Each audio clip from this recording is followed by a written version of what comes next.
Cartoons, the animated frontier. These are the voyages of the Cellcast podcast. Its continuing mission to explore strange new cartoons, to seek out new animation styles and new creative storytelling methods, to boldly go where so few ever go again.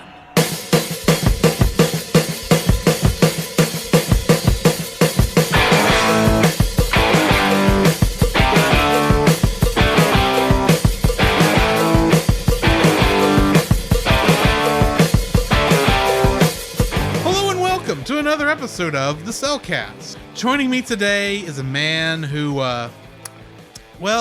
he needs to get a loan from the bank.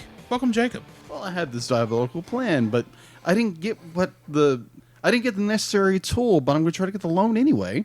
I don't think it worked that well. No, I didn't. All right. Why? Thank you. Let me introduce our co-host, a man who, he just punched a shark.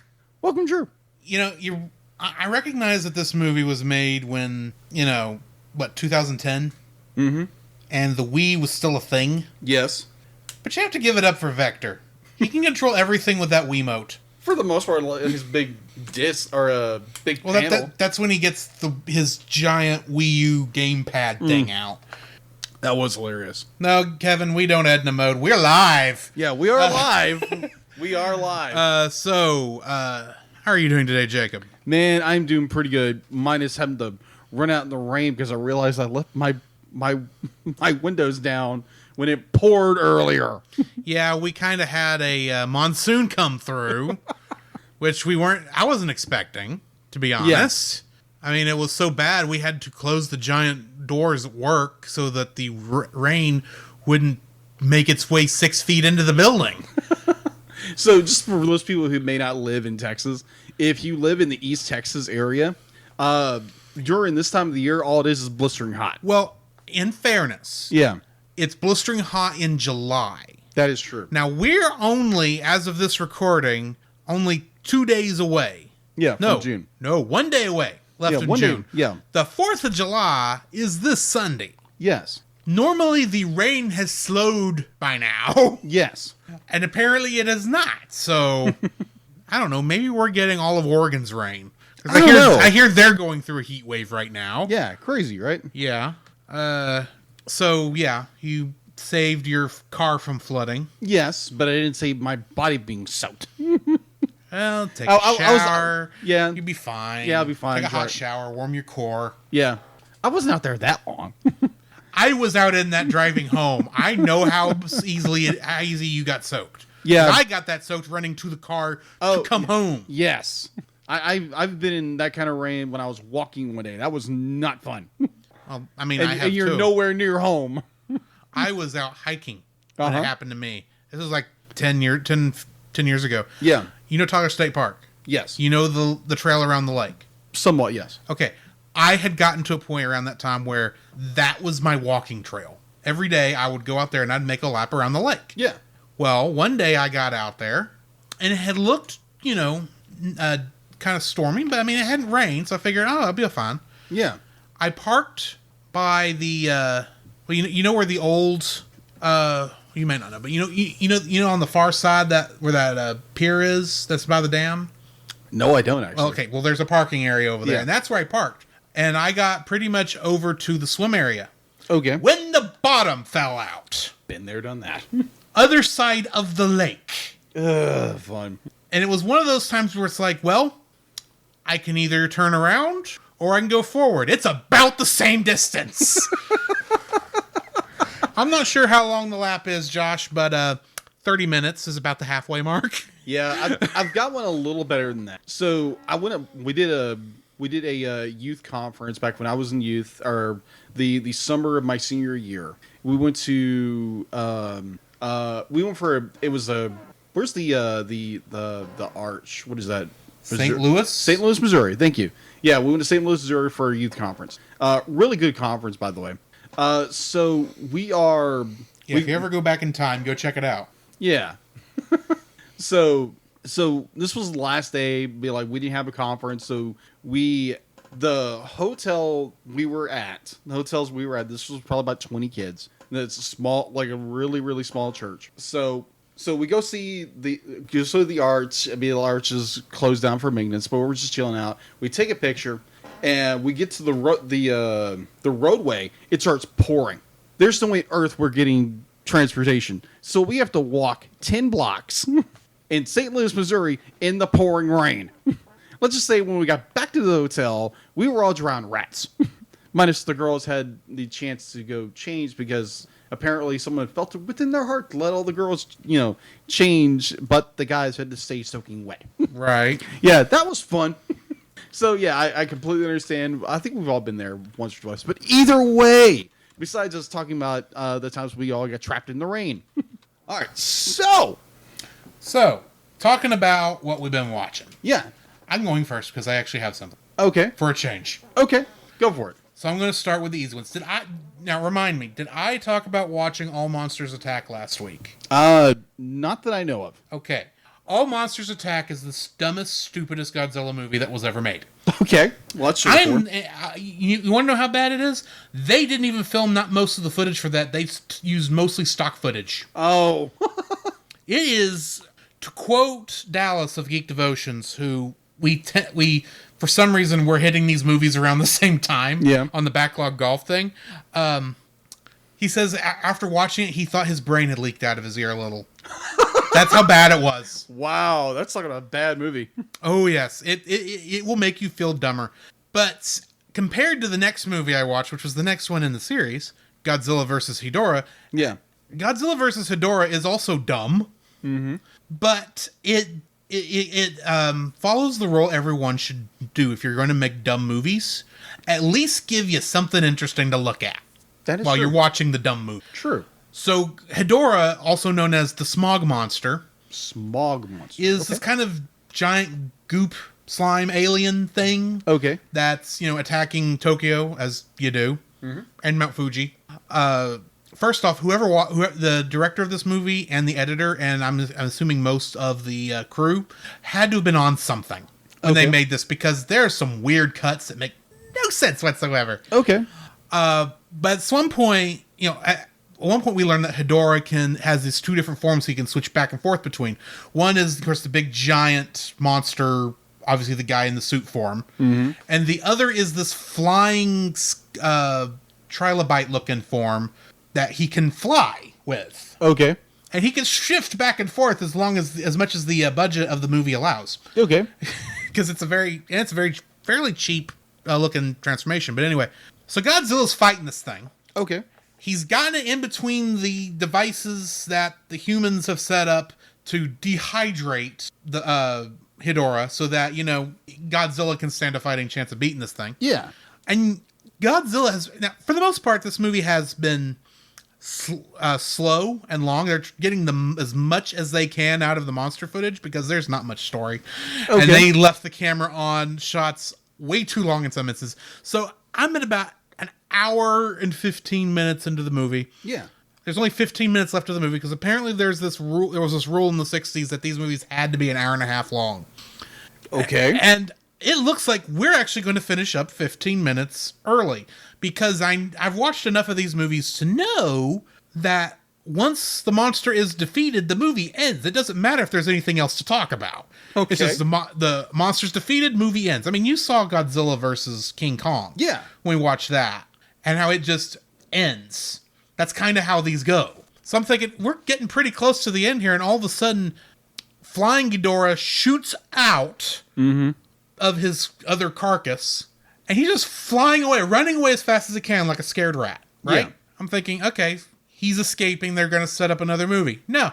Godzilla turns around with his back facing the direction Hedorah went. He aims his mouth towards the ground, fires his atomic breath, which launches Godzilla into the air. His tail curls up between his legs and around his stomach, and he flies towards wherever Hedorah's going. And the thing was, at this point, my brain was kind of getting numb, because I was like, this is interesting to watch, but man, is this kind of getting a little boring. Has he defeated him yet? Is everything so? There's that point where you kind of feel your brain turning. I wouldn't say to sludge. That's the wrong term, but kind of turning to muck. Right. In a way. And you're thinking, okay, the movie's almost over. It's almost done. And all of a sudden, you see Godzilla flying by shooting his atomic breath. And you're going, what the crap am I watching? This went from being stupid and dumb to, this is hilarious to watch. And I know what they're doing to some degree. They're trying to waste another 15 minutes of this film because the story has gone nowhere. Okay. I mean, I've never seen Japanese hippies before, but I have now. So I watched that. Yeah. But that's not the only Godzilla things I watched this weekend. Because last Thursday on Netflix, they released Godzilla Singular Point. Roar. A 13-episode anime based on Toho's monster movies, but telling an original story. I absolutely loved it. Alrighty. I went through the whole thing in a weekend, and as for everyone who's been following and knows how long it's taking me to get through Star Wars The Clone Wars and Avatar The Last Airbender, not because they're not good, it's just because I can't usually sit there for more than 30 minutes to an hour at a time before I've got to go do something else, or I go bonkers. I watched the whole thing in a weekend. Wow. I mean, I sat here for like 3 or 4 hours. Now, yeah, I split it up between the days. Yeah. But I watched the whole thing, and it's like, it got to a point where it's like, I'm so interested in what's going on here. It's like, you're going to explain what's going on, right? Of course they're going to explain it because they talk in technobabble. Yeah. Most of this show is technobabble. I'm going to give you a warning. But it's not bad technobabble. This is not multimodal reflection sorting or reverse the polarity on the tachyon field sort of technobabble. This is the kind of technobabble that at least makes sense and you can follow it even if you don't know exactly what they're saying. Okay. And I enjoyed it. Good deal. I'm looking forward to season 2. If you're going to watch it, just going to let you know there is an after credits scene at the end of the credits on episode 13. Alrighty. So yeah, that's what I've been watching. All right. What have you been watching? What have I been watching? So I started because I was kind of bored on Sunday. I was just kind of drained. So we were going to do a playthrough of Kingdom Hearts. And I was just not feeling it. I was kind of just drained. Yeah. And I was like, you know what? I'm just going to chill and relax. So I watched season 1 of Chip and Dale Rescue Rangers. So if you follow me on... exactly. Really good series. I think I finished it yesterday. I finished it yesterday. And so if you follow me on social media, on my Facebook, Twitter, and Instagram, you'll see that I've been doing Rescue Ranger art. So I will get on that tomorrow doing Chip and Dale. Gotcha. The chipmunks. Let's say that. So you mentioned the Kingdom Hearts streaming that we're doing. Yes, we are still doing that, even though we've taken a couple weeks off. But we're not going to be able to jump back onto that until not this week, but next. Yeah. In the meantime, and I'm not going to be able to do that this week either, but I'm also started doing Sonic Saturday mornings. Yeah. Where I am streaming me playing Sonic the Hedgehog games on Saturday mornings. Yeah. Which means the Kingdom Hearts stream got moved to Sunday afternoon. So there's that. It happens. But, yeah, we're doing that. Good deal. What else have you been watching? Sorry. I wanted to get that in there while it was on my mind. Agreed. That same Sunday, went over to a Bible study with a good friend of ours and friend of our show, Chase. Mm-hmm. So we did a Bible study, and we started... Chase asked me what anime did I want to watch. The only thing you could think of was Toradora. And if you have not seen Toradora, it's amazing. It's on Netflix. It's in English. I love this show. It's really good. I'm really intrigued where they're going with it. So if you've seen the series, please do not spoil it for me. Thank you very much. I've not. I know. I can't spoil it. I have not finished it. Okay. That episode we saw the other night, that's as far as I am. Okay, good deal. And we got there yesterday. We got there Sunday. So we're all on the same page here. Awesome. So on that show, yes. That show. Other shows, much different story. Well, if we ever get back to Captain Idiot. Yeah, that's true. I might just let you borrow it since I do own a copy of it now. That is true. That would be nice. You can just finish the last 5 episodes. There we go. Or just watch the whole. Yeah, so, Toradora is a really, really good show, and I highly recommend it to anybody. It's basically about this girl named... What's her real name? Tyga. Yeah, That's Tyga. all I know her as. Yeah, Tyga. Yeah, Tyga. She's very short, very petite little girl who's got basically she's a tiger. Like, you don't mess with her, and her guy friend is the guy everybody's scared of because they think he's with the Yakuza. Yeah, I think he's with the Yakuza. and I think his dad was an Yakuza, I think, or wannabe Yakuza. Something like that. Yeah, something like that. But yeah, it's just the interesting how these two kind of they work in like a symbiotic relationship, and it's really interesting because I think we're in episode 5 now. But either way, like, yeah, it's really good, and I'm hoping to finish it. Maybe I'll just take a week, take a Saturday at some point when I'm not working, because I got a weird schedule this week when it comes to work. Right. But either way, it's like, yeah, it's really good. So I would highly recommend going to watch that. I know Chase we watched a little bit of something. He tried to show off something, but it wasn't working for some reason. Yeah, so. Either way. So yeah, so that is all I've been watching. I do want to make one note. I will be boop. No, I said boom. Oh, note. But it's not a G note. You would ask that. Gotcha. All right. So I can sing, I just don't know what the notes are. I gotcha. So if you got, I will be at Compalooza in Houston, Texas, on July 17th through the 16th. It's not a booth. I'm just gonna be there with my brother Jim. So we're gonna be just chilling out.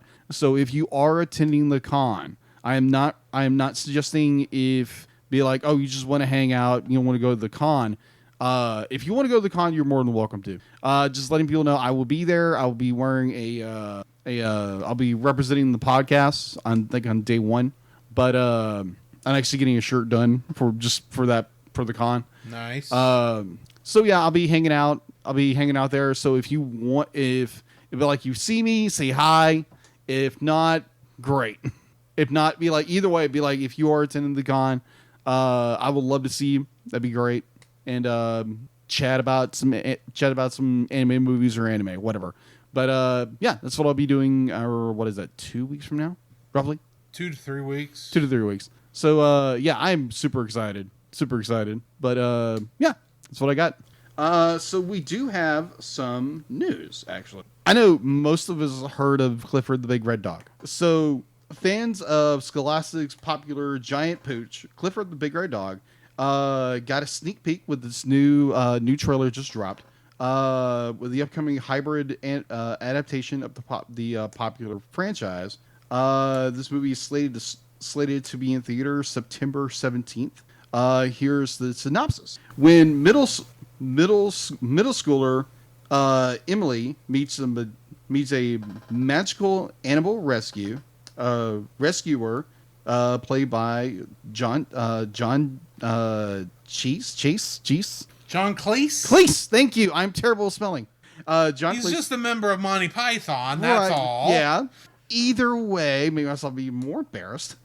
John Cleese, who gifts her with a little red dog. She's never now I lost my place. She never appreciated walking up to find a big 10-foot-pound in her small New York apartment. When her single mother is away from business, her and her fun but impulsive uncle, Chase, set out on an adventure that will keep you on the edge of your seat as our heroes take a bite out of the Big Apple based on the beloved Scholastic book.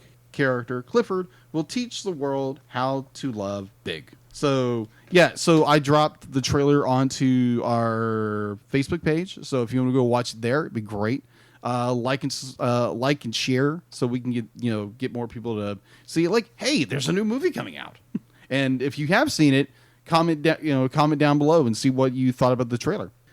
So there again, we do have more news on trailers. Okay, yeah. This Christmas season, the new chapter of Illumination's smash animated feature arrives with big dreams, spectacular hit songs from a koala, and all his crazy friends. Yes. You're talking about the movie Sing. I'm talking about the movie Sing 2. That is coming out. Sing 2, yes. Yeah, that trailer just recently dropped, so you can go check that out. Let's see. Yeah, I'd say it was weird, but I've seen the first movie, so yeah, it's not really that weird in comparison. Yeah, that's true. They're both weird. That movie will arrive in theaters on December 22nd. So we may have to do that movie before then, the first one. That is true. I've seen that movie once, and it's a bit odd. It's like America's Got Talents, but with animals. Anyway. Yeah. Or, yeah, it's more... It's a standard save the theater sort of... Yeah, exactly. All right, so apparently the Minions are getting a TV series. And I'm not talking shorts. I'm talking full-length series. Well, I hope they're at least wearing shorts. I would hope so. But then really it doesn't... Considering this movie, we don't even need that, apparently. That is true. So apparently June 5th, starting at 10 a.m. Eastern Time, we are getting a new animated series called Saturday Morning Minions. This will be a 40 episode series starting on June 5th. I'm not sure where it'll air, but so yeah, we're getting more Minions. Joy. Like we haven't had enough Minions. Hint at where you're going with the episode. No, I'm not. No hinting, no hinting. At that. I was looking to see if I could figure out where and when it was airing. Yeah. So yeah, that is all I have for news. As Drew tries to figure out. I'm just curious. Yeah, I'm curious too. It's not telling you where it's being aired. It's got to be airing somewhere, dropping somewhere. Yeah, like in the news I found, it's like where to watch. Following Illumination on Facebook. They're releasing it on Facebook. There you go. Okay, Facebook and Instagram. All right, so yeah, if you want to watch more Minions, they're on Facebook and Instagram on Saturday. Yay. Banana! More banana! Oh, yeah. So yeah, that is all I have for in the news. Well, we do have some podcasts. Yeah. Those who have listened to our reactions episode for Luca are already aware of this, or if they're in our Discord, or if you happen to have been on Facebook yesterday, as of this recording, we have a Patreon! Yay!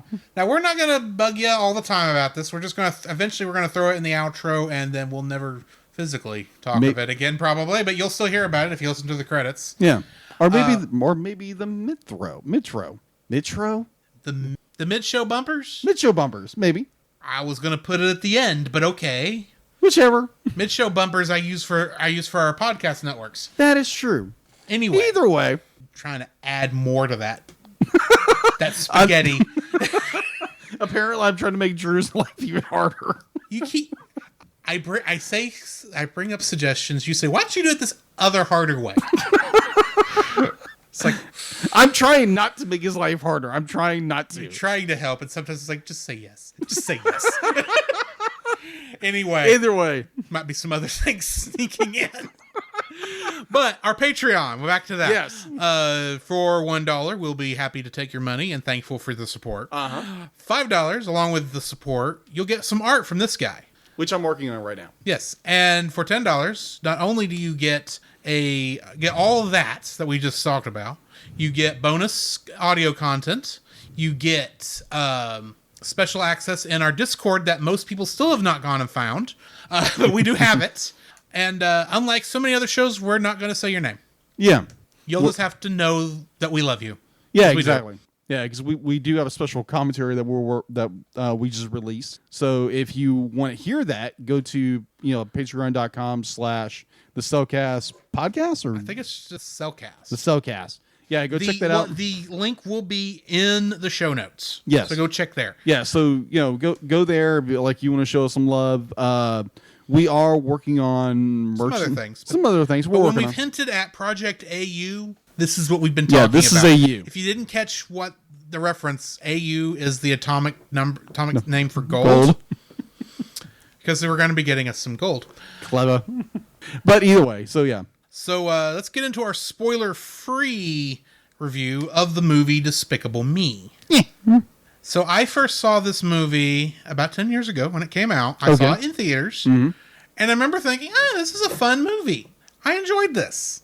And then it came out on home video and played at Walmart incessantly for at least 2 or 3 weeks. Right. So I have seen this movie a number of times. Of the Despicable Me franchise, I feel this is probably... I'm not going to say it's the best film, but at the very least, the problems I have going forward are not shown as much in this one. Okay. Namely, the little yellow... Minions. Genetically engineered corn pops. Yeah, they do get a little insanely as they go further. Just a touch. Right. But yeah, I do enjoy this movie. It's fun. I think people should give it a watch. especially if you got kids. Yeah. It's got a nice story. Just ignore the fact that most of the tech here was from the early 2010s. Yeah.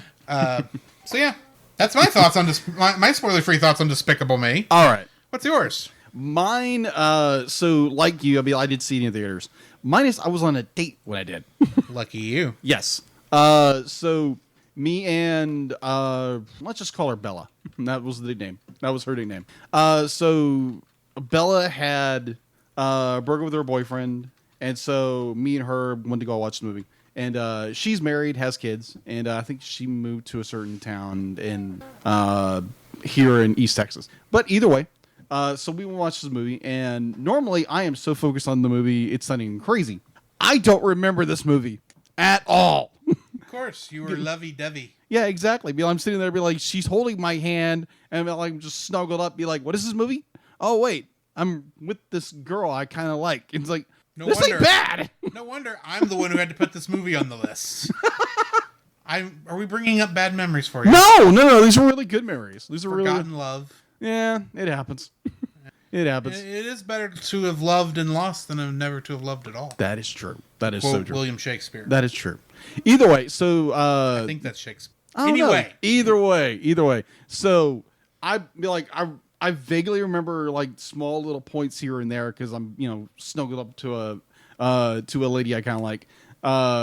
So and thinking when it was put on the list, I was like, wait, do I remember this movie? I remember there's kids. I remember the villain, and that's about it. You know what the sad thing is? And the corn pops, of course. You know what the sad thing is? I actually forgot who the villain was in this movie until about 5 seconds before he showed up. Because here's the thing.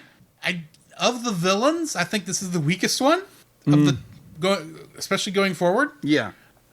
And I was sitting there going, okay, I know he goes and steals the moon, but there's something that makes it harder for him to get there, and there's some reason he actually gets the girls. What is that reason?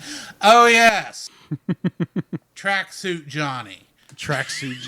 So, for watching this, I watched it yesterday. What I like to do when I watch reviewing, I watch the movie once, and then I turn on commentary, so I get more perspective for the film. So... Remind me, doesn't the commentary for this movie include the Minions? Yes, they do. I thought so. Yeah, the two of the Minions are in... So what did you get from the Minionese? Because that is apparently the official name of the language they speak. Yeah. So interesting enough, you'll see Drew will talk about this in a minute, but the director is the voice of them. He's part of them. All but two. All but two. One of the other two is the other director. Yeah. And then a random guy does the last one.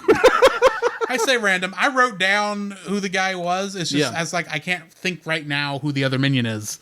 Yeah, but either way, so yeah, it's the two directors, and then they're doubling over as two minions in the commentary. It's hilarious. But yeah, it was interesting. So that's the way I kind of review things. I do watch the movie first, and then I put the the commentary track on, so I get a bigger perspective.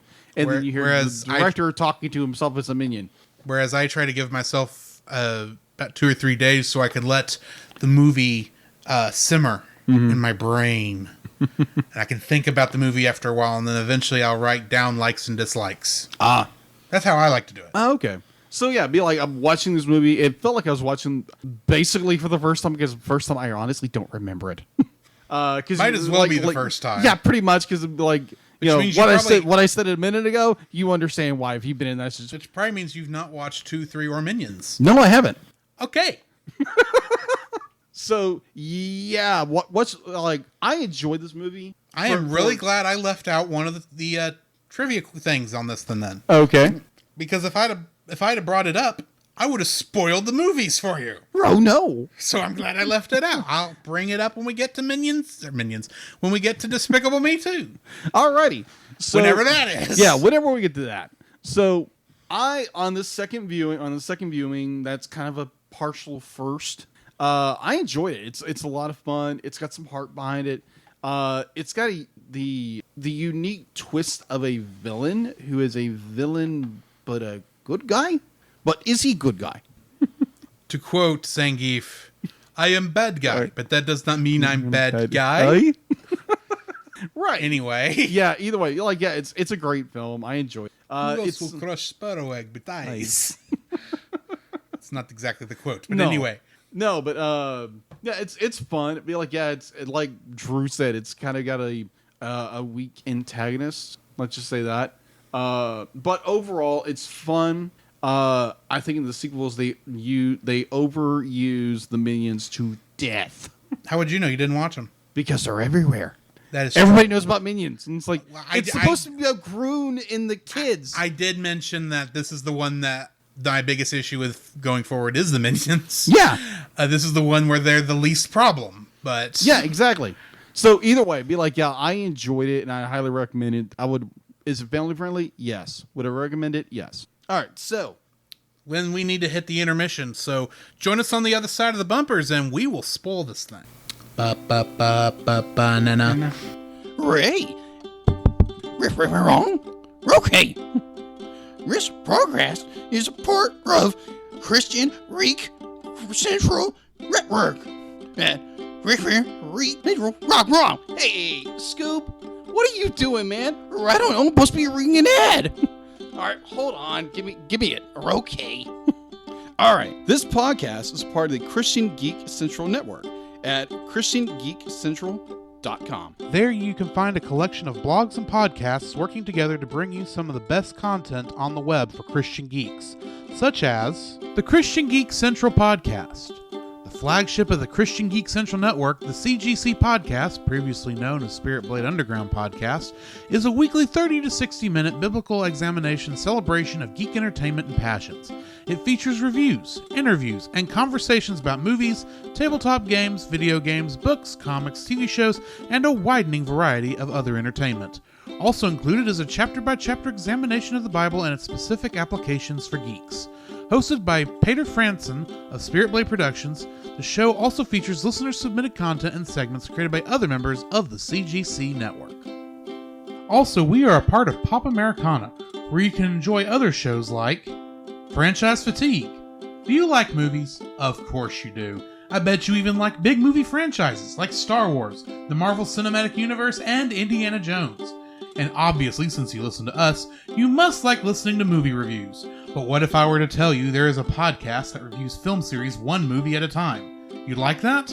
Well, then go check out the Franchise Fatigue podcast over on your favorite podcast catcher and listen to James and Gabe give an in-depth analysis and review on every movie in your favorite franchise. The following is a spoiler-filled review for the movie Despicable Me. Listener discretion is advised. Despicable Me is directed by Pierre Coffin and Chris Renaud, who also directed all the other Despicable Me and Minions movies. Mm-hmm. Also, Chris Renaud went on to do The Lorax and The Secret Life of Pets. It was written by Cinco Paul, who wrote The Santa Claus 2, and Ken Dario, who went on to write Hop. And it is based on a story by Sergio Pablos. Getting into the cast, we got Steve Carell playing Gru, who is most well known for playing Michael Scott in The Office. Jason Segel playing Vector, who plays Gary in The Muppets, a movie you hadn't seen yet. Okay. I'll get you to watch that eventually. Okay. We got 2 or 3 other movies before that. But anyway. Russell Brand plays Dr. Nefario. Mm-hmm. And in the upcoming Death on the Nile, if it ever comes out, thanks COVID, he's playing Dr. Bessner. Really? Mm-hmm. Julie Andrews plays Gru's mom. That was a shocker. I was like, really? Because it doesn't sound like her. No, it doesn't. But of course, she's most well known for playing Maria in The Sound of Music and Mary Poppins in Mary Poppins. Mary Poppins, y'all. Yeah. Will Arnett plays Mr. Perkins. Mm-hmm. And he's, of course, known for playing Lego Batman in the Lego Batman movie. Mm-hmm. And the Lego movie and all those others. Kristen Wiig plays Miss Hattie. And I marked down that she played someone named Barbara Minerva, but I didn't recognize what that was from. Oh, from Wonder Woman 84. Oh, yeah. Cheetah. Because she be Cheetah. Yes. Miranda Cosgrove played Margot. And she played Summer Hathaway in School of Rock, but she's also known for playing Carly in iCarly. That Okay. television show.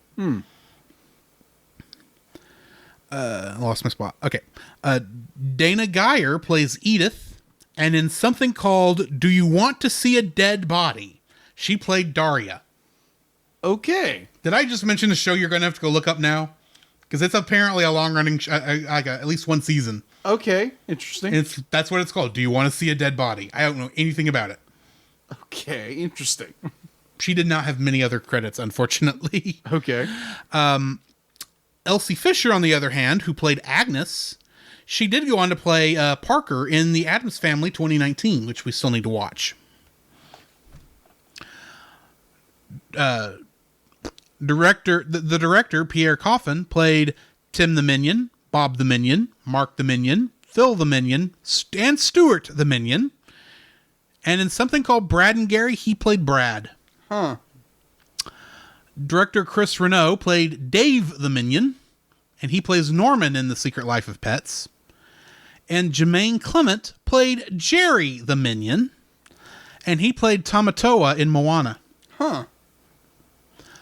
Jack McBrayer was the carnival barker and the tourist dad. Mm-hmm. And he is most well known, at least to us, as playing for playing Fix-It Felix in Wreck-It Ralph. I can fix it. Yeah, him. Danny McBride played Fred McDade. That's the next door neighbor. Mm-hmm. You might have heard him when we did The Mitchells versus the Machines, as he played Rick. Yeah. Mindy Kaling was the tourist mom, and in Disney Pixar's Inside Out, she was Disgust. Oh, okay. Interesting. And Rob Hubel played the Anchorman, and he played John Calabasas in The Goldbergs, which I have not watched. Kingdom Hearts connections? None. Oh, okay. Absolutely none. I was hoping Julie Andrews may have jumped in there at some point, but c'est la vie. Yeah. All the other stuff was too new that had Disney people in it. Oh, okay. So when he said talk about the TV series, do you want to see a dead body? I was like, okay, now I'm intrigued. What is he talking about? So it's a series that has been been on since November 17th, 2017 on YouTube Red. Oh. So it's on Premiere. I'm sorry. Now you can't try it. You know, say do. Anyway. Say do, either way. So any of you were curious or you have YouTube Red, you can go check it out. Or Premium or whatever it's called now. Yeah, let us know what kind of weird show that was or is. All right, so info and stuff. All right, so it is not currently available streaming anywhere except for like Amazon Prime Video or YouTube for $3.99. On IMDb, it has a score of 7.6 out of 10. On Rotten Tomatoes, that is an 81%. And an audience score of 82, which is very strange. Production was Illumination Entertainment and Universal Pictures. And this was Illumination's first movie. That's right, it was. Just throwing that out there. Yes. Distributed by, obviously, Universal Pictures. It was released on when it was first released was on June 19th, 2010 at Myth. Myth? Myth. M-I-F-F. Oh, Myth. Yeah, Myth. As in, I miffed at something. Well, it's actually an acronym for something. Well, I'm sure it is. I was just getting the pronunciation. All right, so... Because myth reminds me of that running joke from the Muppet movie. Myth, yes. All right, so Myth is actually Moscow Entertainment... Moscow International Film Festival. So it's in Russia. Myth V. Myth V. All right, so in the U.S.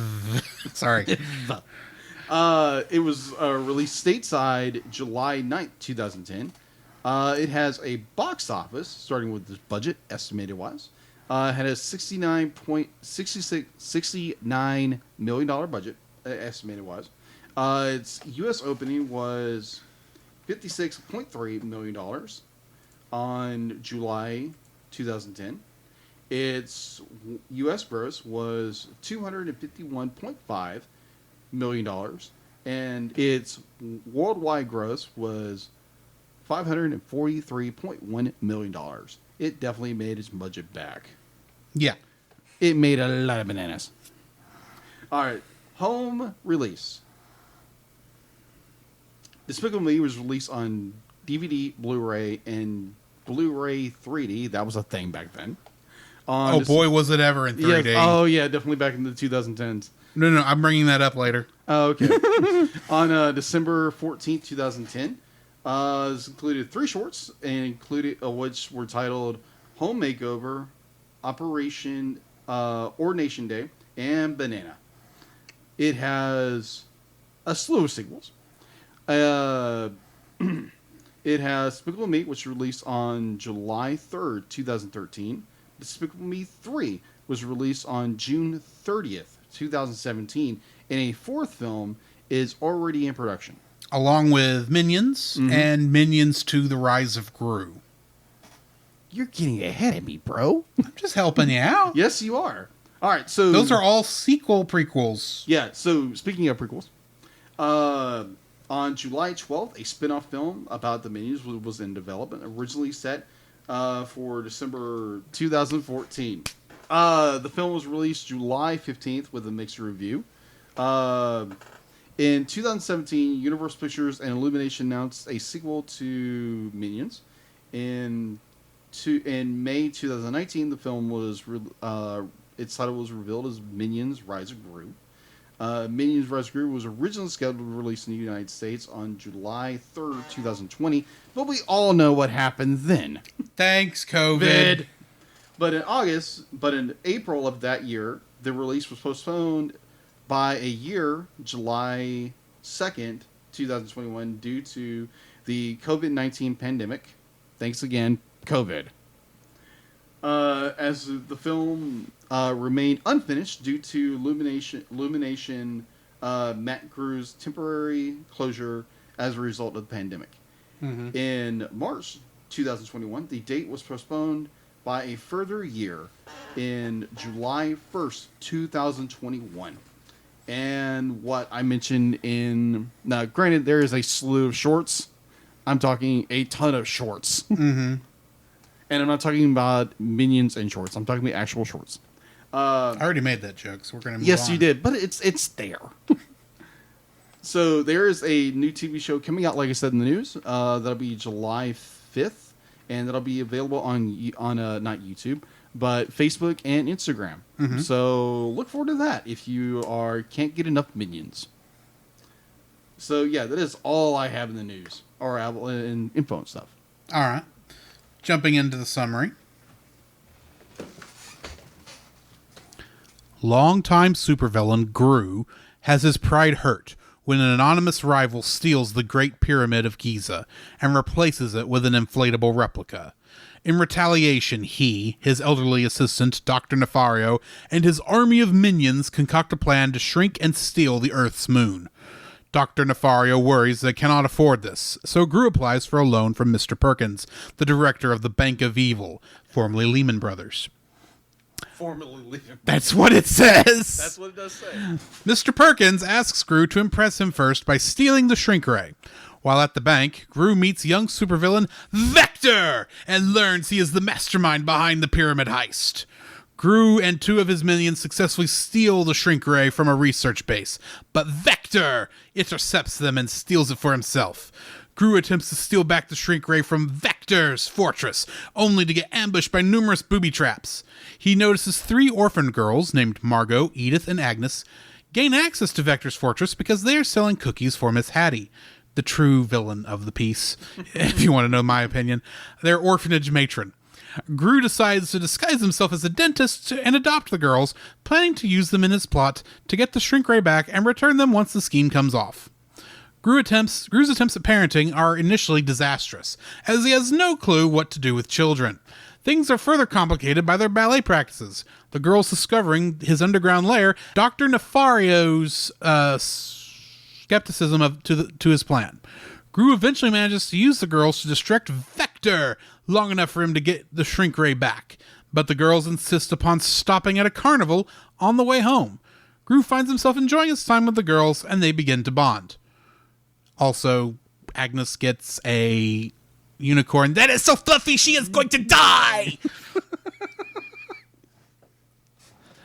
Gru shows Mr. Perkins via video call that he has the shrink ray, though the girls interrupt the call. Mr. Perkins still claims he is not impressed and refuses the loan. Seeing Gru sad that he would not be able to steal the moon, the girls give him their piggy bank. Inspired, the minions pool all their resources, which are considerable, and Gru begins to sell his belongings to raise the money needed for the project. Dr. Nefario calculates that they will have to go for the moon when its orbit brings it closest to Earth, but the day is the same as the girls' ballet recital. Dr. Nefario, fearing that Gru is too distracted, calls Mrs. Hattie himself to tell her to take the girls back, believing it's best for everyone. Meanwhile, Mr. Perkins, revealed to be Vector's father, no kidding, informs him of Gru's possession of the shrink ray, prompting Vector to take action. Gru successfully shrinks and steals the moon. He tries to make it home in time for the ballet recital, only to find out Vector has kidnapped the girls. Hurrying to the fortress, Gru gives Vector the moon, but he refuses to hand over the girls. Gru fights his way through Vector's defenses, causing him to fly away with the girls and the moon in his aircraft. Meanwhile, Dr. Nefario and the minions discover the effects of the shrink ray are only temporary. The larger the object, the faster it returns to normal size. They and Gru perform a daring mid-air rescue of the girls before the moon returns to its normal size and launches itself into orbit, stranding Vector on it. Sometime later, Gru reads the girls a bedtime story he wrote based on his experiences, and they confess love for one another. The girls perform a special ballet recital for Gru, his mother, Dr. Nefario, and the minions. One minion decides to change the song to something more dance party style, starting a rave. Getting into the trivia for this episode, directors Pierre Coffin and Chris Renaud wrote a language for the gibberish the minions speak throughout the movie. They called it Minionese. Each word the minions speak in the movie translates to an actual word. While Gru is floating in space while orbiting the moon, we see that the number on Gru's Swan Lake ticket is 072069, or July 20th, 1969, the date of the first moon landing, which Gru is seen watching in flashbacks. To make Elsie Fisher, who played Agnes, laugh during recordings, her dad would sometimes sneak up behind her and tickle her. The bedtime story, Sleepy Kittens, was made into a tie-in board book that can be purchased, although it does not include the pull-out brush that was featured in the movie. Gru, played by Steve Carell, tells Mrs. Hattie, Kristen Wiig, in Spanish that her face is como un burro, which means like a donkey. Jeez. Will Arnett gained weight for the role of Mr. Perkins, because since he's playing a large heavyset man, he thought it would improve his voice work. Oh, good night. I couldn't tell. In his application to adopt the girls, Gru's first name is given as Felonious.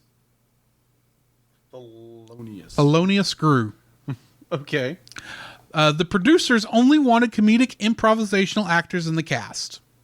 This is what they all hired. Okay. Throughout the movie, you can see Dr. Seuss's Lorax character imprinted on Margot's shirt under her jacket. This is because they were going to go on to actually make the Lorax into a movie. Makes sense. When Gru is seen entering the Bank of Evil, the subtitle, formerly Lehman Brothers, can be seen over the door. Steve Carell describes Gru's accent as a cross between Ricardo Montalban and Bela Lugosi. Yes. I hear more Bela Lugosi than Ricardo Montalban, if we're being honest. Agreed. The movie was animated in the French studio MacGuff in Paris. And although a U.S. production, it was written and directed by Spaniards and Frenchmen, making this a cross-cultural production. Agreed. During the dance sequence, DJ Minion is using a Gru disc player with the same color and font style on the writing as a Blu-ray disc player. Huh. Interesting. In the scene where Gru enters the bank, there is a board inside the reception counter which says, "We are always alert to all your needs," while the receptionist is shown as sleeping. Dame Julie Andrews was chosen to voice Gru's mom because her image was completely at variance with the character. Agreed. Andrews initially turned the part down until convinced otherwise. Gru's profile resembles an emperor penguin, which is appropriate because the male emperor penguin is the one that cares for its young. That makes sense. The soda cup that the carnival barker is drinking from, red with a purple stripe at the top, is based on the ones used at Walt Disney World. Clever. This is the one I have not been looking forward to. The name of the main protagonist, Gru, appears to be taken from a Russian military intelligence agency, GRU, which is an acronym for Glavnoye Razvedyevatalnoye Upravlennai, which roughly translates to Main Intelligence Department. Okay. The Foreign Military Intelligence Directorate of the Russian Armed Forces. It is the largest Russian intelligence agency, 6 times bigger than the SVR, which was formerly the KGB, which may hint at Gru's own origins. Interesting. Okay. He kind of sounds Russian, actually. Yeah. The girls undercharge Vector when they deliver his cookies. Based on the clipboard Margot is holding when they pay him his initial visit, the price of each of the box of cookies is thus: Cocoa Nutties, $6, Choco Swirlies, $6, Minty Mints, $6. Vector ordered 4 Minty Mints, 15 Cocoa Nutties, 2 Toffee Totes, and 2 Caramel Clumps. The Minty Mints and the Cocoa Nutties alone would cost $114, plus the cost of the Toffee Totes and Caramel Clumps, which we don't know the prices of, meaning that the girl's charge of only $52 was way below what it should have been. Jeez, they undercut it. Yes. They undercut themselves. Like, what in the world are you doing, girls? You just you just punched it to Mrs. Hattie. Makes sense. You don't work for her anymore. That is true. Mr. Perkins, the boss of Bank of Evil, has 2 tufts of pointy hair, possibly modeled on the pointy-haired boss of Dilbert. And that is the end of my trivia. I totally see that. What's your first like, Jacob? My number 1 I titled Before the Minion Overload. The minions were cool. Like, watching this film for a second time, technically a first and a half, but either way. Watching the 3/4. Yeah, whichever. Because you really didn't watch it the first time. That is true. But I did watch it. I don't remember it. Either way, watching it for the first time, be like, man, these characters are pretty cool. Like, yeah, they're a little annoying, but yeah, there's their job. There must be the comedic relief, and they were. I wouldn't say they touched they didn't touch my heart, but it was more like, oh, okay, these are kind of cool little characters. Before Illumination, went all minion nuts, and you saw minions everywhere. See, that's the thing. It's not just the Despicable Me movies that the minion archetype now shows up. Mm-hmm. They're in the Lorax. Hang on. As the fish and the other types of nature that's throughout that movie. Oh, okay. They show up in some of the other things. More than likely, the Toads in the Illumination's upcoming Super Mario Brothers movie. Because they are making one. It's still in production. Do you say toads or lizards? Toads. Oh, toads. The character Toad. Oh, okay. The mushroom guy? Yeah. There's tons of them. Yeah, there are. And for a matter of fact, they are going to be treated like minions. Oh, gosh. Yes. I can just see it now. And because this is Illumination's biggest fault, is they love the minions archetype, and they keep using it, and it still sells. That's why they made 2 movies just based on them. Very true. So yeah, this movie obviously was based before the explosion of minions. So we get our first look at these very orange cornballs, and they're adorable. They're funny. They have a kind of a cuteness to them in a way. Their design is very cool. Obviously a genetic hybridization or an experiment gone wrong, maybe. That's how you're supposed to interpret them. Yes. But I will say, having seen Minions, we don't really know where they came from. But that's just we'll get back to that. All right. So yeah, whenever we get to that movie. Yeah, we'll get there when we get there. So in that regard, be like the Minions were actually really cool in this movie. I really enjoyed the fact to be like you didn't understand a word they were saying except for the word banana, and that might be And a couple other words. and a couple other words, which according to the director, it was more be like it sounds like English, but it's not meaning what you think it's meaning. So banana means something else. Right. So you never know what these little creatures are saying. So it was very unique. They created their own language for these characters, and they're goofy and silly, and they're the sidekicks or the just for Groon, and like there are a butt ton of them. There are a lot of them, and I'm just like shocked. Like, wow, that's a lot of little corn puffs. So yeah, I'd be like the minions before the minion madness were pretty cool. So my number one is like the minions before the insanity of minion madness. Okay. Okay. What is your number one? As y'all know, who have been listening to the show for a long time, I am a sucker for a certain type of story. Do you know what kind of story that is? Illuminate me. Funny. A redemption story. That is true. And this is, in a way, a redemption story. I mean, it is. Gru is a villain, and he has to learn to be a father. Agreed. And he makes mistakes along the way, but by the end of it, you believe that, you know, he's turned over a new leaf. He's going to do what's best for these girls. Agreed. And I am a sucker for redemption stories. And what makes them so good is those moments where they finally step up to the plate and are going to do the right thing. Yeah. And in this instance, it's when he's on the wing of that plane saying, you're going to have to jump and I'm going to catch you and I will never let go again. Yeah. And that's a powerful moment. It is. It's very good. It shows the fact that he's no longer like singular focused on be like, I've got to get the moon, but rather my focus should be on these little girls that I have taken responsibility for, and they have basically stolen my heart.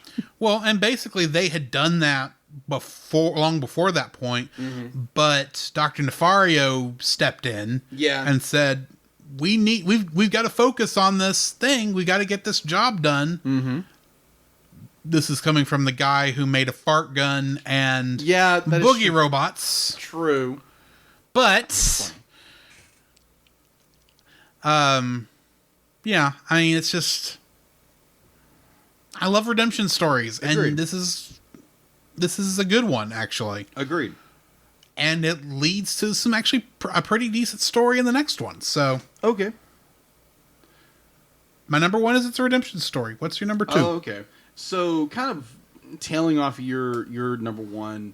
This was my number three, so I'm going to bump into number two. So it is a daft villain who chooses family. Mm-hmm. The idea of the redemption. I just love the idea that like Groon is not the apex villain. Like his villainy is kind of be like he does villainy things, but he's not the uber villain. Mm-hmm. He's not the uber villain, and the fact that he is so determined to steal the moon, be like this Victor has tried to is stealing his spotlight, so now he's got to steal the moon. So, and I'll get into dislikes about the moon heist in a couple of minutes, but the idea of a villain who, because most of them be like when you get a villain in a story, be like, yeah, he's done some really really cool things, right? Yeah. Groon is he stole the Times Square Jumbotron. Yeah. He stole the Statue of Liberty from Las Vegas. And the Eiffel Tower from Vegas. Also Vegas. Yeah, but like that's what he's stolen. That's what he's stolen. But at the same time, be like, okay, so we get a villain who's trying to be, the big villain. The big villain. Yeah. He's got his goals and ambitions, and then he seizes upon this golden opportunity to get to not Victor, but what is it? What is his name? Vector. Thank you. To get to get the shrink ray back from Vector through these little girls, and through him adopting these three little girls, it sets the motion of where he goes from a man who is I'm gonna do my evil thing to these little girls are still in my heart, and I find myself wanting to do everything I can for them and be like falling in love and becoming a father-like figure, and that in that same vein, it's the idea that Groon is kind of he's got a broken past. He's good, like his mother never really appreciated him for anything he did, and he sees that, and I'll jump that in my number 3 in a couple of minutes. Interesting how it's through the girls that they kind of get to be on better terms too. Yeah, exactly. Yeah, it's just this. It's like you said. It's a very amazing redemption arc of he's at his be like his Igor in a way, you know, has the kids the girls sent off, and he goes with his plan, but he's still haunted by that, and he wants to make things right, and it's a beautiful story. It's just an amazing little redemption story, and how you have this kind of like a B villain who wants to be big, but he realizes that family is more important than the big heist. Mm-hmm. So I love that part. So yeah, this is my number 2. My number 2 is one character who I honestly think is the funniest character in the whole movie. Okay, who's that? Agnes. I think she's the funniest character in the movie, but she's also the sweetest. Okay. And it's that sweetness that kind of makes her funny in some ways. She's got that innocence of a young child. Right. I mean, when they're in their rooms at the orphanage praying, and right. she asks for them to be, you know, she asks for stuff that's obviously not going to happen. Oh yeah. Not in a million years. Right. It's that little kid prayer. Yes. Like, she wants a house made of gummy bears. It's like, yeah, it could happen. It's like, no, it couldn't. Yeah, that's not happening. Yeah. And that'd be sticky. That'd be a pain in the butt to clean. And of course, she's got this little unicorn toy at the beginning that's lost most of its stuffing. Right. And it accidentally gets disintegrated. Right. So Gru sends 3 of the minions off to go get her a new unicorn toy. Right. Well, the minions, being the minions, fail miserably. Yeah, apparently. But they do bring her back a toilet bowl brush with googly eyes and an ice cream cone glued to the top of it. They tried. They tried. And you would expect anyone to go, that's not what we wanted. Uh-huh. But she's like, but she goes, it's beautiful, thank you, and kisses him on the goggle. Yeah. For lack of a better term. Yeah. It's just, that's so sweet. It makes, you can feel your teeth rot.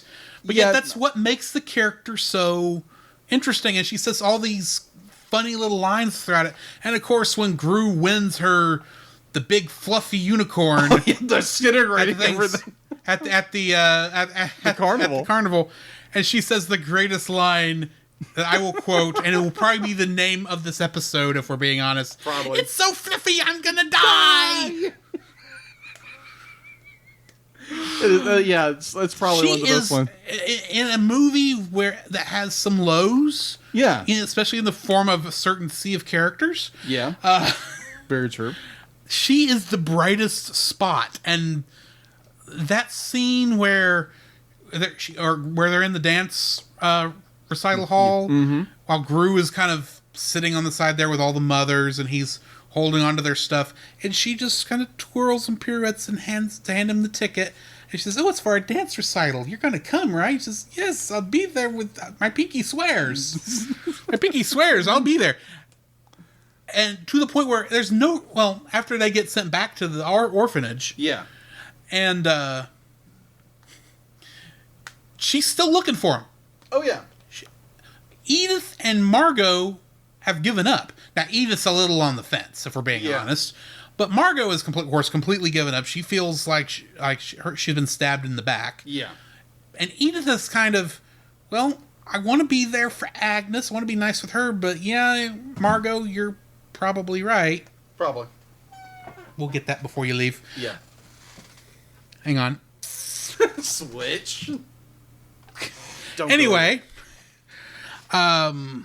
she's just so sweet of a character because even when there's no reason Gru should show up for this a big moment in their lives, she still expects him to be there. Yeah. And she was right, which is why Vector was able to kidnap them and actually expect to get any results. So yeah, Agnes is my number 2. Alrighty. What's your number 3? Well, I was gonna bring the certain point up, but you brought this up, and I thought it was like real amazing point. You don't want to make Gru angry. Yeah. It's the fact that like Papa Bear don't take no crap. Exactly. Oh my gosh. he goes full beast mode on this one. It is hilarious, and it's so cool because he's okay. So setting up, you have Vector has kidnapped the girls, and Gru has none of it because you see the first time he tries to get into Victor's fortress, he just gets shot all over the places like nothing. He walks in there, gets attacked by a shark, punches the shark. Yes. And darts off everything because this is a man on a mission. Yeah. Like he's going to get these girls back. Even climbs the very poorly hidden Pyramid of Giza. Yes, very poorly. Jump onto the back of the spaceship as it's escaping. Yes. Just like, man, I remember watching that scene. I'm like, oh my gosh, this guy, like this guy is driven. He's realized his error. He like, yeah, he's willing to give up everything to make sure these girls are safe. And when Victor turns on him and says, "Oh no," be like, "I think I'll keep them for a while." It's like, it's basically the scene be like, "I would break you." And unpredictable. Booyah! It's like, Vector, we hated you before this point. You're not helping your case. Yeah, and the point that Gru, looks at the camera, be like, I'm gonna get in there and I'm gonna break your face. And it's like, oh my gosh, he's serious. This was awesome. It was such a great scene. Yeah. And the fact that like he's clinging on to dear life, trying to get on here, and obviously his assistant and the minions show up. Dr. Nefaria? Dr. Nefaria. Is it Nefarious or Nefaria? Dr. Nefario. Nefario. Okay, Dr. It's Nefario. like Mario, but nefarious. Yeah. So Nefario. Nefario. But yeah, just that scene in itself was absolutely incredible. And plus, this is not a, quote unquote happy movie. Like all the characters have happy stories and they get a little sad here and then. It's like, no, it's dark and gloomy. It's a dark and gloomy story.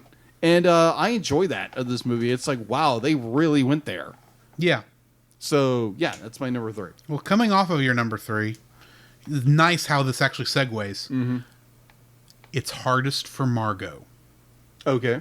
Margot being the oldest, she's the one who's faced the most disappointment Yeah. in never getting adopted. Right. Or at least she's the one who's most aware. Yeah. So, yeah, she's sarcastic and pretty much being Miranda Cosgrove throughout most of this movie. But at the same time, you can tell that it's a front because she's put up her shields. Yeah. So she won't get hurt again. Agreed. And so when the tea party happens and Gru goes to answer the door and sees Miss Hattie and Nefario tells him it's for the best. Yeah. And they leave. She's not angry. She's just disappointed that what she thought was going to happen happened. Yeah.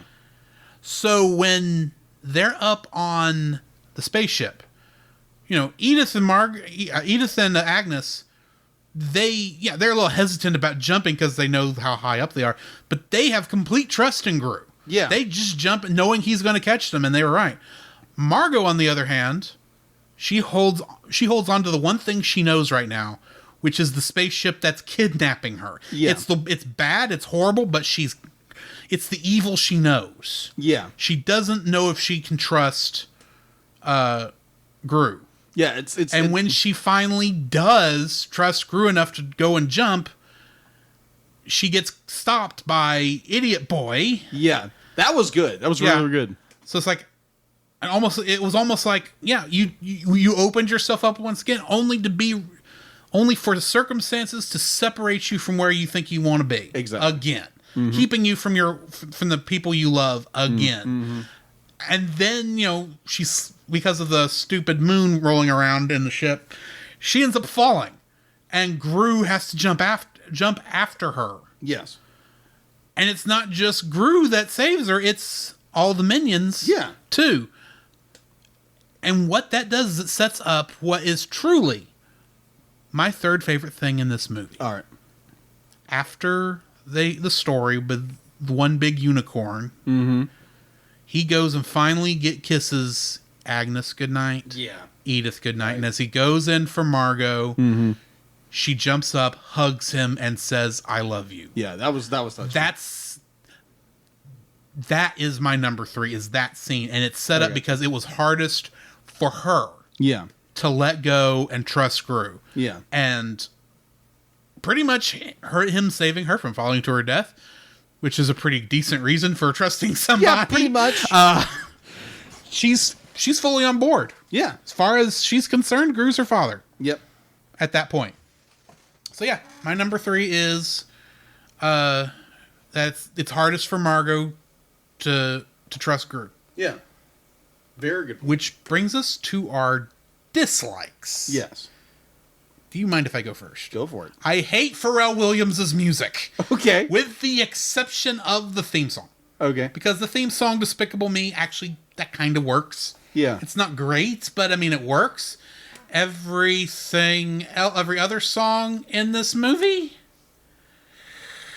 can jump off a cliff for all I care. I hate them so much. And it has nothing to do with the style or anything. There's just something about his voice that drives me up the wall. Okay. And this is one of the things I have against Illumination is they keep using this guy through everything. They used him in The Grinch. That's right, they did. And it's like, can we not use him?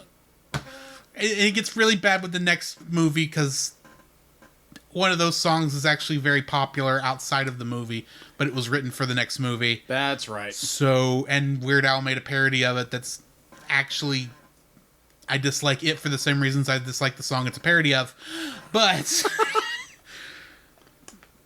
yeah, I am not a fan of Pharrell Williams as an artist, and he's used almost ridiculously throughout this movie. And the song that's the worst is At the Carnival.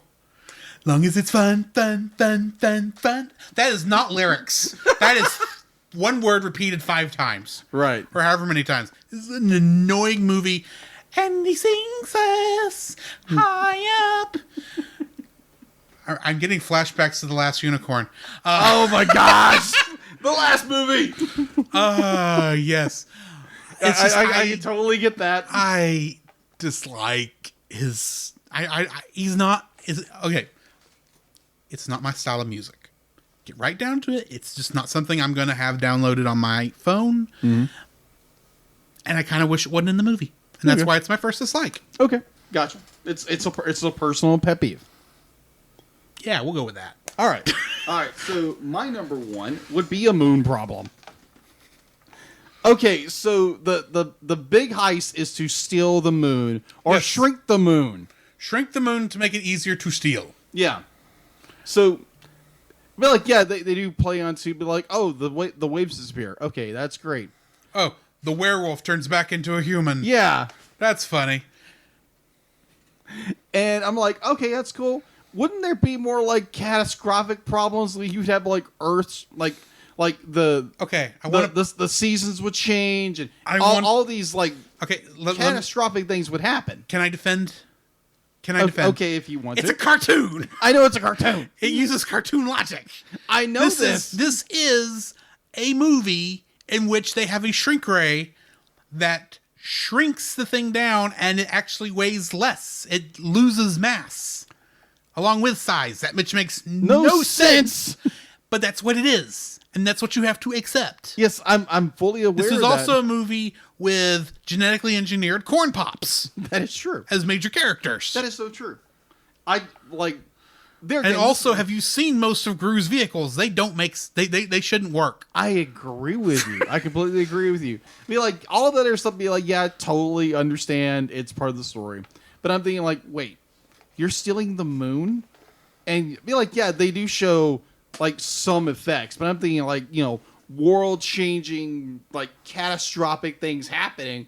But no. Not mentioned. I'll be like, I think the director like commented on it, but it was more comedic. But it is meant more as a comedic thing, Yes, and as I know. something. And at this point, it's being used more as a monument than the thing that's actually controlling the tides. that is so true. But it's just more. I saw that. I'm like, wait a minute. But there must be more going on instead of just like And the waves disappearing and at- a wolf changing back. At the same time, we are talking about a less than 24-hour period from when the moon shrinks until it's back in the sky. That is true. Most, from what I understand, it's going to take more than a day for some of those effects to really hit if the moon were to suddenly disappear. That is true. But also there's Of course, admittedly, the tide should be one of those effects, so... very true. And it wouldn't actually cause the waves to disappear. It would just mean the tide would go in and out, or would stabilize. But anyway. Right. Either way, so yeah, I saw that and I was like, wait a minute, wait a tick. So that was it was a nitpick, and I was like, I'm glad that they did address it in more comedic ways, but I wish they would have like approached it maybe a little more like ramped up the What, did you expect it to crush the big beer? You forgot about the big beer, No, didn't I you? didn't. I did not forget about the big beer. It just didn't come to mind when I said that. No, I was expecting maybe a little bit. They would have addressed it a little bit more. Maybe not make it the focal point, but make it. It's like, okay, the moon is now gone, and there's going to be problems unless this is reversed. You know what the biggest issue is? What? There's not worldwide panic that the moon is gone. Exactly. Everyone's like, oh, the moon's gone. Oh, I saw that yesterday. Yeah. It should have been here. Goku must have blown it up again so he wouldn't transform into a giant monkey. That is true. Or Piccolo, actually. Yeah, that's true. Yeah, either way. So I was expecting a little bit more when the moon disappeared and like world panic and like just reaction to it, and there's like nothing except the wolf turned back into a human. That's all. That's All my right. number one. My number two, the very obvious shots in this film that are there so that it could be in 3D. Yeah. And it's the things like, the little point at the end of the thing is sticking right out in your face. It's going to get you. Ah! Or the ladder at the very end during the credits. Yeah. It's like, or the minion swinging at you. Oh, look, the minion's over top of you, except if you look up, you're not going to see him. Just pointing some things out that these tricks don't really work the way you think they do. Right. 3D was a thing, and I'm glad 3D is gone. Right. Because you do stuff like this. Because if 3D is good, you shouldn't notice it. Mm-hmm. If we're being honest. Which I know doesn't make any sense, because then why are you paying extra? But it's just, that's one of the things that annoys me. It's the obvious 3D shots. Yeah. It's not the only movie to do it, but it's painfully obvious in this one. Right. So what's your next dislike? My second dislike is an extremely weak main antagonist. Okay. As in Victor. Vector. Victor, whatever. I mean, technically both names are correct. Yeah, exactly. But Vector, like, okay, he's a spoilt, rotten kid who be like, oh, I'm going to be a villain now. And I found it really annoying because he's not really that strong of a villain. And like, Especially when the weapons he quote unquote invents are a squid launcher and a piranha gun. a piranha gun, yeah. And he's- they he don't has- even shoot far. No, they don't. Actually, the squid launcher did actually do a pretty decent job of getting him up to Gru's ship. yeah. Rocket ship as it was launching. Yeah. So there's that. Yeah. But Yeah, the only high point I see that Vector has is when he steals the shrink gun from Gru. yeah, Other than that, it's more like, okay, you're just a bad guy to be bad. pretty That's much all you are. I mean, like, there's no real, except he steals the kids. He steals the kids, and that motivates Gru even more. But he's not really like, the baddie of bads. Like he's not one of these villains that you're hoping he gets his upcomings in some fashion or form. But it's like, okay, you're a B class villain. Like, yeah, you stole a pyramid. Someone's gonna steal something bigger, and it's just like he was slightly disappointing of a villain. You were expecting, to me anyway, like the idea that you're like how good your villain is going to it reflects on your heroes. it reflects on your heroes, and Your hero is only as good as your villain. exactly that's the word I was looking. That's the phrase I was looking for. Thank you. He just doesn't really. He doesn't rise to the occasion as a villain. He just kind of like, oh, I do all these dastardly deeds. That's about it. Yeah. He's like he's weak sauce as a villain. I'm hoping in the second one that it's a much better villain. The clues you drop, there are. It is better. Okay. In my opinion. Okay. Alrighty, so that is my number 2. What is your number 3? The genetically engineered corn pops. I knew you'd say that. Look, guys, here's the thing. The minions in this film are actually better than they are in later films. But they are still the minions, and they are still the most annoying characters in the movie. I know they are there for comedic purposes, comedic relief. I know a lot of people find them funny. I know they star in memes that should have nothing to do with them. Right. But these things are stupid. And they are there for the cheap laugh. Right. And to me, it actually takes away from the story when you have them in there doing some weird things. That's not to say later on I think they are still decent in the second movie. They're not annoying yet. Right. I think they're starting to get there, but they're not, these guys again. But and it's because the story is still primarily focused on Gru and the kids. Mm-hmm. And that's what's going on here, but at the same time it's like they show up and it's like, really? You're going to have this stupid little quick joke and then you'll get back to the story? Or no, this joke's going to go on for a while they're at the grocery the department store. Right. The one falling asleep on the massage chair, the baby one mixing Mentos and Diet Coke and trying to drink it.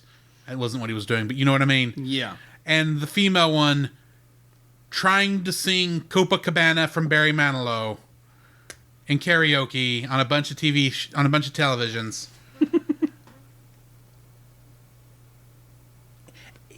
It was funny the first time. Right. It didn't last. And I do remember it getting better in the second movie, but it has also been a while since I've seen the second movie. So, yeah, the genetically engineered corn pops that are famous enough to get not one, but 2 movies based on them are my third dislike.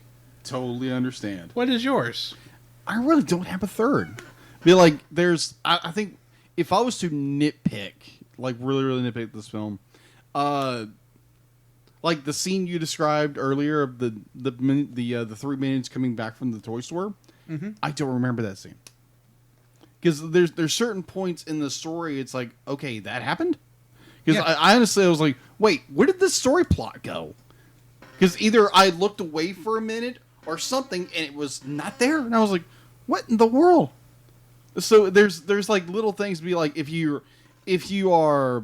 It was, well, that scene you're talking about that you don't remember. It was when he's putting them to bed for the first time in their bomb beds. Yeah. And Agnes is kind of a little, she doesn't have her comfort thing. And she's a little scared, and the door opens, and you see all three of the minions stacked on top of each other, walking into the room, and then all of a sudden they fall over, and you see who they are, and the baby one hands her the toilet bowl cleaner with the googly eyes and the ice cream cone on the top of it. Right. The unicorn. Mm-hmm. In fact, when you drew the minion the other day with the unicorn, I half expected it to be that there unicorn. again. I don't remember the scene because I'm wrecking my brain. It's like, where did this scene go of them explaining this? I guess maybe I looked away for like a minute or something like that, but it was just more like where was the scene? Where did this conclusion come from? Like, did she ever get her unicorn back? I'm like, you never see the character again. You never see a new unicorn. You don't remember this. No, I honestly don't remember that. Shame. There again, be like, it's a nitpick, and there again, it's me, my absent-mindedness, and not paying attention. So yeah, it's just like, if I was the nitpick, it's more, maybe it's like if you're not paying that, if you're the attention span of a gopher like I do, you might miss a thing or two. Just saying, you got to look at the screen every once in a while, even when it doesn't sound like anything's happening. That is true. You would not have lasted through Godzilla versus Ghidorah. I'm just going to tell you right now. Okay. You'd have cut it off somewhere around the time the goop monster was drinking smog out of the factory. Alrighty then. Anyway, that brings us to the end of another episode of the Cellcast. Yes. Which means we need to rate this thing. Yes. I'm giving it a 7. You're giving it a 7. It's a fun movie. There's a reason it got so many sequels, because it actually is a good story. Yeah. And while I'm giving it a 7, it sounds like I think it's just, barely passing. I actually enjoy this movie, and a lot of what I knock it for actually is not fair to the movie, because I know where its legacy goes. Mm-hmm. But it is what it is. So, right. Yeah, 7. I will give it an 8. I enjoyed it tremendously. There again, my nitpicks are just nitpicks, quite literally. Minus you have a weak villain. Weak villain to a comparative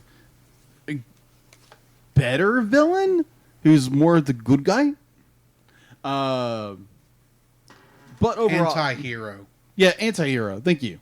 Except he's not really an anti-hero no, he's either, not. But anyway. Yeah, either way. He's a villain with a good heart. Yes. He's kind of like heart of gold. Yeah, he's Wreck-It Ralph. Minus Ralph is more. Ralph's more anti-hero. Yeah, Ralph. Anyway, yeah, either way. especially in the second movie. That is true. The second. Yeah, go check out our review for that. Vanellope. Yeah. Totally get it. Go check it out. Vanellope. Sorry, I'm trying to get it actually on the waveform because I don't think you can hear the first one. Either way, so yeah, I still enjoy this film. It's got nostalgia for me in more ways than one. So other than that, I enjoyed it. I think it's a good film, and I'm gonna have to watch its sequels and its prequels to get a little more understanding of this world. And we'll eventually get around to watching the other parts of the Despicable Me Minions verse. Yes. Well, that brings us to the end of another episode, which means we need to talk about what our next film is. Yes. And that next film is DuckTales the Movie, Treasure of the Lost Lamp. Woo! I haven't seen this since I was a kid. I remember liking it as a kid, but it's been probably 30 years since I've watched it.